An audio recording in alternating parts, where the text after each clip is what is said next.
This news update is brought to you by Grab somebody and tell them hello. Your happiness will be connect to flow. Smile and cheer because that is we flow. Grab somebody and tell them hello. With your hands in the air, hands in the air, hands in the air, hands in the air. This is how we flow, yeah. Grab somebody and tell them this is how we flow.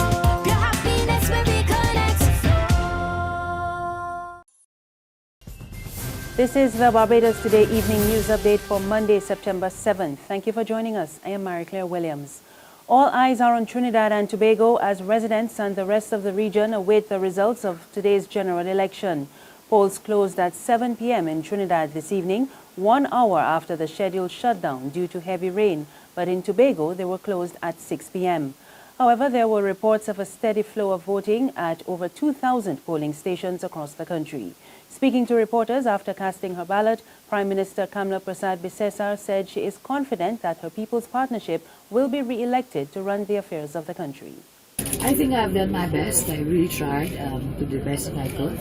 I think we have done very, very well.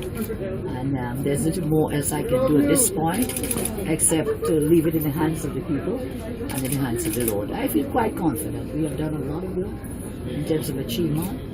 Equally confident is the leader of the main opposition People's National Movement, Dr. Keith Rowley. We're not in the 1818 business. We have done what we had to do, and we're expecting a good result. Yes, we are very confident that we will win the election. And reports out of Port of Spain suggest that residents may get an idea of who will form the next government by around 12:30 a.m.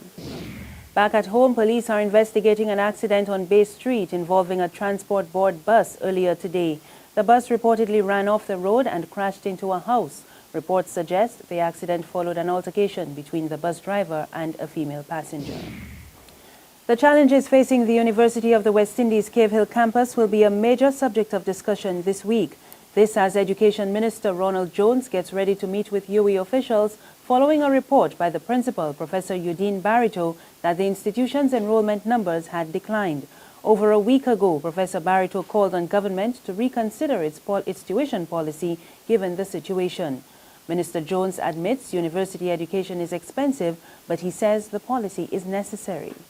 People are saying it's because of the cost. I do not know if that is a definitive fact. Yeah. Right now, I have Cave Hill, both undergraduate and graduate students, up to last week, 5,000 plus students who are in Cave Hill. And that wouldn't take into consideration those who are in Jamaica or Trinidad. That is just Cave Hill numbers. The first full day of school has ended, and from all reports, there were no disruptions. But the Barbados Union of Teachers says it is looking into the plight of one of its members who is concerned that she was not on the list of those appointed by the Ministry of Education. I have not heard any teachers with any challenges so far. So for me, I'm saying that it is a smooth start to the beginning of the first term. We have seen some changes across the system where there were some transfers. To just about those transfers, they have indicated that the transfers were being facilitated, were facilitating rather the appointment of teachers, and subsequent to that, we heard the minister making the announcement that there would be some 416 or 19 teachers appointed. At least we have a case of one teacher who was teaching for just about 6 years, a trained graduate who had not been reassigned. And that case we have went to the ministry and hoping that they would indeed look into that particular matter as well. But generally, let me say that there has been a smooth start to the school year, and we look forward to such happening as the term unfolds. The Senate today passed the CLICO International Limited Guarantee Bill of 2015. The legislation seeks to facilitate the restructuring of CLICO Life International. But starting debate on the bill, the leader of government business in the Senate, Maxine McLean, warned that there was no guarantee that CLICO policyholders would recoup all of their investments.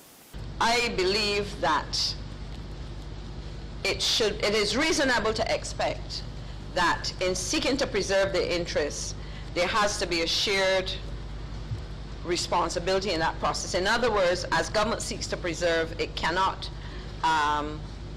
in all reality, given all the complexities, guarantee persons that they will receive every single cent that probably was, and that is my take on this. I feel very strongly about that government is working hard to do so, but there has to be a balance on the demands of the resources, etc. In sports, 40 regional race car drivers and bikers are making final preparations for this weekend's third round of the 2015 Seaboard Marine Caribbean Motor Racing Championship. Competitors will travel from the Cayman Islands, Guyana, Jamaica, St. Vincent and the Grenadines, and Trinidad and Tobago to take part in the Williams Industries Digicel International Race Meet at Bushy Park in St. Philip. The 23-race program is organized by Bushy Park Motorsports, Inc. It features 3 races each for the CMRC classes on 2 and 4 wheels, alongside the Suzuki Challenge Series and the BPM SI's Championship. There's regional and international news after this short break. Secure your future, be financially strong. Since 1983, we have been there for you. A smart range of products, great tax benefits. We're the solution to your hopes and your dreams. The Barbados Workers Union Cooperative Credit Union. The Barbados Workers Union Cooperative Credit Union. Humble beginnings to smart loans, smart savings. Save smart and borrow smarter. That's the move for me. Stability, prosperity. We're the solution to your hopes and your dreams. The Barbados Workers Union Cooperative Credit Union. The Barbados Workers Union Cooperative Credit Union. In news from the region, secondary schools in Dominica will reopen on Wednesday, 2 days later than scheduled because of the passage of Tropical Storm Erica. Education Minister Peter St. Jean made the announcement earlier today. 2 schools, however, the Dominica Grammar School and the Pierchild Secondary, will reopen only for 4th and 5th formers, as they are still being used as shelters. Principal of the Dominica Grammar School, Alicia Jajac, says she is hoping that all students can be back in the classroom soon. I'm hoping that it will happen fast. I am really hoping that we will put things in place very quickly for them to get back to school, because they have had very long summer vacation and they need to get back on task. I can only hope. I don't know, but I am sure that I am hoping and many other people are hoping. So probably it will happen. They will get back to school quickly. Further afield, hundreds of migrants broke through police lines on Hungary's border with Serbia today, headed towards Budapest. About 300 are reported to be walking along a motorway escorted by police officers. Hungary has become a flashpoint as thousands of migrants and refugees from the Middle East and Africa move north to seek asylum in Germany and other Western European countries. Both Germany and France are calling on more EU countries to help the situation. We have to take a number of measures to be able to cope with the challenges we are facing. It is time for the European Union to pull its weight. We will only manage to cope with these challenges if we rely on European solidarity. The European Commission is proposing, or will propose, to resettle 120,000 refugees over the coming 2 years. This would mean France taking 24,000 people. We will do this.